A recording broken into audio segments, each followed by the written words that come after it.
નમસ્કાર દોસ્તો, આજે 10મી જૂન હું ગોપાલ ઇટાલિયા આજે અત્યંત મહત્વની વાત કહેવાની છે, તો ખાસ બધા આ વાત આખી સાંભળે. વિશેષ ભાજપના જે કંઈ પણ સન્નિષ્ઠ કાર્યકર્તા હોય એણે નોંધ લેવા જેવી એક વાત આજે મારે કહેવી છે. તો મારી વાત શરૂ કરું તે પહેલા હું આ મોબાઈલમાં એક વિડીયો સંભળાવવા માંગુ છું. આ વિડીયોમાં ભાજપના પ્રદેશ પ્રમુખ CR પાટીલ સાહેબ કંઈક બોલી રહ્યા છે અને ત્યારબાદ હું મારી વાત કરીશ. ગઈકાલે ભેસાણમાં ભાજપની એક સભા હતી અને સભા દરમિયાન પાટીલ સાહેબે કંઈક વાત કરી છે, જે વાત આ પ્રમાણેની છે. ગેરમાર્ગે દોરવાનો પ્રયત્ન કરશે. એ ભાઈ જે દિલ્હી થી આવ્યા હતા એ તો અહીંયા ચેલેન્જ આપીને ગયા કે હવે આ ઉમેદવાર છે એને ખરીદી જુઓ. ભારતીય જનતા પાર્ટી ફરીથી વગાડું છું. એ ભાઈ જે દિલ્હી થી આવ્યા હતા એ તો અહીંયા ચેલેન્જ આપીને ગયા કે હવે આ ઉમેદવાર છે એને ખરીદી જુઓ. ભારતીય જનતા પાર્ટીના કાર્યકર્તા આ ચેલેન્જ તમારે ઉપાડવાની છે. બનાસકાંઠાની અંદર દિલ્હીથી જે ભાઈ આવ્યા હતા એને એવું કીધું કે આ ઉમેદવારને એટલે કે ગોપાલ ઇટાલિયાને ખરીદી બતાવો. આવી ચેલેન્જ CR પાટીલને મારી. CR પાટીલે ભેસાણમાં આવીને એમ કીધું કે ભારતીય જનતા પાર્ટીના કાર્યકર્તાઓ તમારે આ ચેલેન્જ ઉપાડી લેવાની છે. હજુ એકવાર સાંભળો, પછી હું મારી વાત કરું. ઉમેદવાર છે એને ખરીદી જુઓ. ભારતીય જનતા પાર્ટીના કાર્યકર્તા આ ચેલેન્જ તમારે ઉપાડવાની છે. આ ચેલેન્જ તમારે ઉપાડવાની છે. આવું કીધા પછી એ ભારતીય જનતા પાર્ટીના અનેક કાર્યકર્તાઓને પાનો ચડાવવાની, જુસ્સો ચડાવવાની બધી વાતો કરે છે. મારે બધાને જણાવવાનું છે કે આજે જ્યારે વિસાવદર ભેસાણની ચૂંટણી હારી જ જવાના છો એવો ગળા સુધી વિશ્વાસ આવી ગયો, ત્યારે પાટીલ સાહેબને ભાજપના કાર્યકર્તાઓ સાંભળ્યા. અને ક્યારે સાંભળ્યા કે જ્યારે સામેવાળો માણસ ખરીદી શકાય એમ નથી. જ્યાં સુધી ખરીદી શક્ય હતી ત્યાં સુધી પાટીલ સાહેબે કોઈ કાર્યકર્તાને એક પણ વખત પૂછ્યું નથી કે એક પણ કાર્યકર્તાની વાત સાંભળી નથી. ખરીદા એટલો માલ ખરીદી લીધો. ગુજરાતભરમાંથી 60 કરતા વધુ કોંગ્રેસના નેતાઓને ભાજપમાં લાવી મંત્રી બનાવ્યા, બોર્ડ નિગમના ચેરમેન બનાવ્યા, જિલ્લાના હોદ્દેદારો બનાવ્યા, ડેરીમાં અને જિલ્લા સહકારી બેંકોમાં હોદ્દાઓ આપ્યા. એના સિવાય સંગઠનમાં પણ અનેક મોટા હોદ્દાઓ આપ્યા. જેટલો માલ ખરીદી શકાય એમ હતો પાટીલ સાહેબથી, એ બધો જ માલ ખરીદી અને જાણે ગુજરાત આખું કબજે કરવાનું હોય એટલી હદે કોંગ્રેસના નેતાઓ ભાજપમાં લાવી અને માથે બેસાડવાનું કામ CR પાટીલે કર્યું. આ ખરીદી જ્યારે હાલતી હતી, ગુજરાતભરની અનેક વિધાનસભાની સીટોમાં કોંગ્રેસના નેતાઓને માથે બેસાડ્યા. જ્યાં સુધી એને ખરીદેલો માણસ મળી રહ્યો, લાલચુ માણસ મળી રહ્યો, ડરપોક માણસ મળી રહ્યો, ત્યાં સુધી CR પાટીલને કાર્યકર્તા યાદ ન આવ્યા. હવે જ્યારે સામે લોઢું ભટકાણું, મોરો આવી ગયો, ત્યારે હવે એને કાર્યકર્તા યાદ આવ્યા છે કે ભાઈ હવે આ ગોપાલ ઇટાલિયાને તમે જોઈ લેજો. કેમ ભાઈ? ગોપાલ ઇટાલિયા વેચાતો લઈ શકાય એમ હોત તો શું CR પાટીલ ભેસાણ વિસાવદરના કાર્યકર્તાઓને પૂછે એક શબ્દ? ભૂપત ભાયાણીને ભાજપમાં લાવતા પહેલા, આપમાંથી ભાજપમાં લાવતા પહેલા વિસાવદર ભેસાણના કેટલા કાર્યકર્તાઓની પરમિશન લીધી CR પાટીલે? આજ જ્યારે ખરીદી ન શકાય એવો હજરબમ આગેવાન આવ્યો છે, ત્યારે હવે CR પાટીલ એમ કહે છે કે કાર્યકર્તાઓ આ ચેલેન્જ તમે ઉપાડી લેજો. જો ખરીદી શકાય એવો હોત તો પાટીલે થોડા ઘણા પૈસા આપીને સેટિંગ પાડીને કાર્યકર્તાઓની માથે બેસાડ્યો હોત. આજે આ વિસાવદર ભેસાણ પંથકમાં ચૂંટણી પ્રચાર કરે છે માનની કુંવરજીભાઈ બાવળિયા સાહેબ, કેબિનેટ મંત્રી છે. કોણ છે? કોંગ્રેસમાં હતા, ભાજપને ગાળો આપતા હતા, ભાજપમાં આવીને મંત્રી બની ગયા. આજે આ વિસ્તારમાં માનની કૃષિ મંત્રી રાઘવજીભાઈ સાહેબ પ્રચાર કરે છે. કોણ છે? કોંગ્રેસમાં હતા, ભાજપમાં માથે બેસાડ્યા અને મંત્રી બનાવી દીધા. આજે આ પંથકમાં અનેક એવા નેતાઓ આંટા મારે છે જે પહેલા કોંગ્રેસમાં હતા. પાટીલ સાહેબ એને ભાજપમાં લાવ્યા, ધારાસભ્ય બનાવ્યા, મંત્રી બનાવ્યા, બોર્ડ નિગમના ચેરમેન બનાવ્યા, ડેરીમાં બનાવ્યા, બધું જ બનાવ્યું. મૂળ ભાજપના જે કાર્યકર્તાઓ હતા, જનસંઘ વખતના કે કેશુબાપા વખતના કે આદરણીય અટલ બિહારી વાજપેયી સાહેબ વખતના, એનો ક્યારેય કોઈએ ભાવ નથી પૂછ્યો. ખરીદા એટલો માલ ખરીદી લીધો. હવે જયારે જાડુ આવ્યું છે, હવે જયારે કડક આવ્યો છે કે છે ને મોંમાં કાળમીંઢ પાણો આવે ત્યારે બધું કામ કરતું બંધ થઈ જાય, એમ કાળમીંઢ હાથમાં આવ્યું તો પાટીલ સાહેબ કે કાર્યકર્તા હું તમને આ ચેલેન્જ તમે સ્વીકાર લેજો. હજુ એકવાર સાંભળો પછી આગળની વાત કરું. છે ગેરમાર્ગે દોરવાનો પ્રયત્ન કરશે.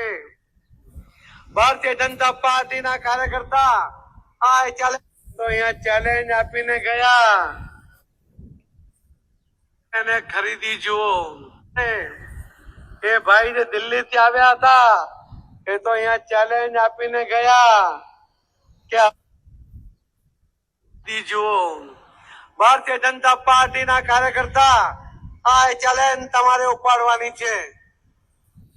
ભારતીય જનતા પાર્ટીના કાર્યકર્તાઓ આ ચેલેન્જ તમારે ઉપાડવાની છે. કેમ કે સી.આર. પાટીલ થી ગોપાલ ઇટાલિયા ખરીદી શકાય એમ નથી. રોકડેથી માલ મળતો હોત તો લઈ લીધો હોત તો ભાજપના કાર્યકર્તાને કંઈ પૂછવાનું નથી. આ ખરીદી શકાય એમ નથી એટલે હવે આને તમે જોઈ લો. ભાજપના કાર્યકર્તાને સી.આર. પાટીલ શું સમજે છે.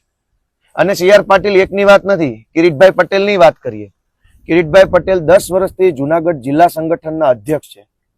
જ્યારે જ્યારે સંગઠનની અંદર હોદ્દા આપવાની વાત આવી તાલુકાઓમાં કે જિલ્લા બોડીમાં, ત્યારે જ્યારે બેંકમાં હોદ્દા આપવાની વાત આવી, ત્યારે જ્યારે એપીએમસીમાં હોદ્દા આપવાની વાત આવી, ત્યારે તાલુકા એપીએમસી અને તાલુકા સંઘમાં હોદ્દા આપવાની વાત આવી, ત્યારે સાવજ ડેરીમાં હોદ્દા આપવાની વાત આવી, ત્યારે નરસિંહ મહેતા યુનિવર્સિટીમાં પણ નાના મોટા હોદ્દા આપવાની વાત આવી, ત્યારે કિરીટભાઈએ કયા ભાજપના સન્નિષ્ઠ, આબરૂદાર, ઈમાનદાર અને વફાદાર નેતાને તક આપી?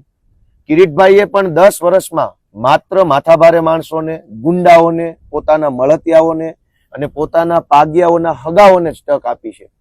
ત્યારે તો જુનાગઢ જિલ્લાનો એકેય સારો કાર્યકર્તા યાદ ન આવ્યો. આજે જ્યારે ખરીદી ન શકાય એવો માણસ સામો આવ્યો તો પાટીલ સાહેબ અને કિરીટભાઈ બંને હવે કાર્યકર્તા ઉપર ઢોળે છે કે ભાઈ તમે આને હાંચવી લેજો. તો અત્યાર સુધી તમે કોઈ કાર્યકર્તાને હાંચવા છે? કિરીટભાઈ 10 વર્ષથી જુનાગઢ જિલ્લા સંગઠનમાં છે. એક સારા માણસને સારા હોદ્દા ઉપર આવવા નથી દીધો.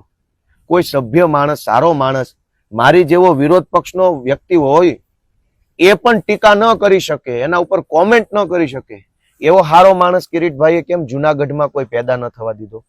ભાજપમાં રાજકારણમાં ઘણા એવા વ્યક્તિ છે જેના વિશે હું નથી બોલી શકતો કેમ કે એ સજ્જન માણસોની કેટેગરીમાં આવે છે. એના ઉપર ટીકા ટિપ્પણી કરવામાં સારું ન લાગે, આપણું પોતાનું મન ન માને એવા ઘણા માણસો છે. જોકે એ હાંસિયામાં ધકેલાઈ ગયેલા છે, મેઇન સ્ટ્રીમ રાજનીતિમાં ઓછા છે. તો આ 10 વર્ષમાં કિરીટભાઈએ પણ કાર્યકર્તાની સંભાળ નથી લીધી. 10 વર્ષમાં ડેરીનું રાજકારણ હોય, સંઘનું રાજકારણ હોય, યુનિવર્સિટીનું રાજકારણ હોય, સહકારી બેંકનું રાજકારણ હોય, અલગ અલગ તાલુકાના એપીએમસી નું રાજકારણ હોય, બધી જ જગ્યાએ ગુંડાઓ, માથાભારે માણસો અને પાગિયાઓને ગોઠવ્યા છે. ત્યારે તો કોઈ સારો કાર્યકર્તા યાદ ન આવ્યો. અત્યારે પણ હું આ વિસ્તારમાં 2 મહિનાથી ફરું છું, મને ભાજપના અનેક સારા કાર્યકર્તા મળ્યા, સારા નેતા મળ્યા, પીઢ માણસો મળ્યા કે જેની સમાજમાં આબરૂ છે. ગામમાં એક વખત કહી દે કે આમ જ મત આપવાનો છે તો આખું ગામ મત આપી દે એવા પીઢ માણસો અહીંયા ઠોકર ખાય છે. હવે જ્યારે ખરીદી નથી શકાતો ગોપાલને, એટલે સી.આર. પાટીલે એવું કીધું કે ભાઈ તો હવે કાર્યકર્તાઓ તમે આનું જરાક ચેલેન્જ લઈ લેજો. શું કામ કાર્યકર્તા માથે લે? આખા ગુજરાતમાંથી કોંગ્રેસ, ભાજપને ખટારો ગાળું દેતા હતા એવા માણસોને ભાજપમાં લાવીને હોદ્દા આપ્યા, ત્યારે તો કોઈ કાર્યકર્તાને પૂછ્યું નહીં. જે આંદોલનો થયા ગુજરાતમાં ભૂતકાળમાં, એ આંદોલનના બધા નેતાઓએ ભાજપને ગાળો દેવામાં કઈ બાકી નથી રાખ્યું. એ બધા જ લોકોને ભાજપમાં લાવીને હોદ્દા આપ્યા સી.આર. પાટીલે, ત્યારે તો કાર્યકર્તાઓને પૂછ્યું નહીં.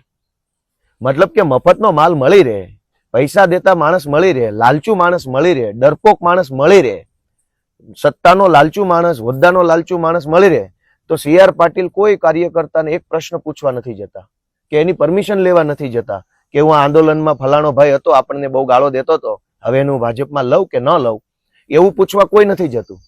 ગોપાલ ઇટાલિયો પૈસાથી વેચાતો નથી મળતો, એટલે સી.આર. પાટીલનું એવું કહેવાનું છે કે ભાઈ તો કાર્યકર્તાઓ આને સંભાળી લેજો. ફરીથી એક વખત સાંભળી લો કે હવે આ ઉમેદવાર છે એને ખરીદી જુઓ.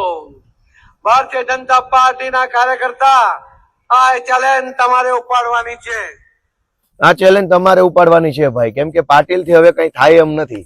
કાળમીંઢ પાણો આવી ગયો છે. પાટીલના હાથ ટૂંકા પડે છે, પાટીલની સત્તા, પાટીલની પોલીસ, પાટીલનો દંડો, પાટીલનો ડર ટૂંકો પડે છે. હવે ભાઈ કાર્યકર્તા તમે ચેલેન્જ ઉપાડી લેજો. શું કામ એ પાડે? કાયમ ખુરશીઓ ઉપાડવાની, પાથરણા ઉપાડવાના, હવે આવી ચેલેન્જો ઉપાડવાની. અને પાટીલ ને કિરીટભાઈ બે શું કરશે? કોંગ્રેસના માણસોને માથે બેસાડશે, બીજી પાર્ટી વાળા લોકોને માથે બેસાડશે, એને હોદ્દા, એને ટિકિટો, એને ચેરમેનો. આજે વિસાવદર અને ભેસાણની એપીએમસી માં ભાજપના કાર્યકર્તાઓને કેટલા હોદ્દા મળ્યા છે, એમાંય સારા કાર્યકર્તાને કેટલા હોદ્દા મળ્યા છે. વિસાવદરની નગરપાલિકામાં જ્યારે હોદ્દાઓ નક્કી થવાના હતા ત્યારે સારા માણસોને કેટલા હોદ્દા મળ્યા. જુનાગઢના મેયર બનાવવાના હતા ત્યારે સારા માણસોને કેટલા હોદ્દા મળ્યા.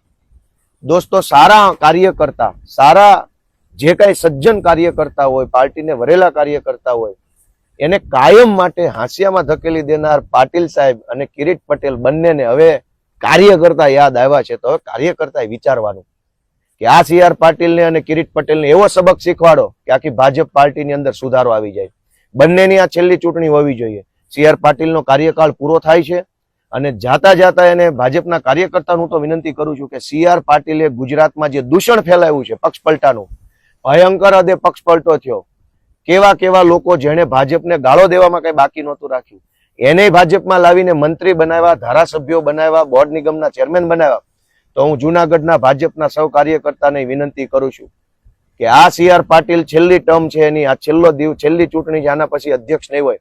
એને એવો સબક શીખવાડો કે હવે પછી જે કોઈ પ્રમુખ આવે એ ભાજપના સજ્જન કાર્યકર્તાઓની અવગણના કરવાની હિંમત ન કરે. કિરીટ પટેલને એવી સબક શીખવાડો કે જેણે 10-10 વર્ષ સુધી ભાજપના કાર્યકર્તાનું શોષણ કર્યું, અપમાનિત કર્યા, અન્યાય કર્યો, અને એવા કાર્યકર્તાઓને હવે સબક શીખવાડો કિરીટભાઈને. અને બહુ સારો અવસર આવ્યો છે કિરીટભાઈને અને CR પાટીલને બંનેને એક ઘાયે બે પક્ષી મારવાનો સારામાં સારો સમય આવ્યો છે. આ સમય ચૂકી જશો તો વળી અન્યાય, અત્યાચાર ને શોષણનો ભોગ જનતા તો બની જ રહી છે, ભાજપના કાર્યકર્તાએ બનવાનું. તો દોસ્તો, આ હતી વાત કે ખરીદી શકાય એમ નથી. માટે ભાજપના કાર્યકર્તા તમે આ ચેલેન્જ લઈ લો, તમે જોઈ લો. ભાજપના કાર્યકર્તાઓમાં ઘણા સારા માણસો છે, ઘણા સજ્જન છે, ઘણા સમજદાર છે, કેપેબલ છે. બધા ડાયા માણસો સારો વિચાર કરે એવી મારી વિનંતી છે. જય ગિરનારી.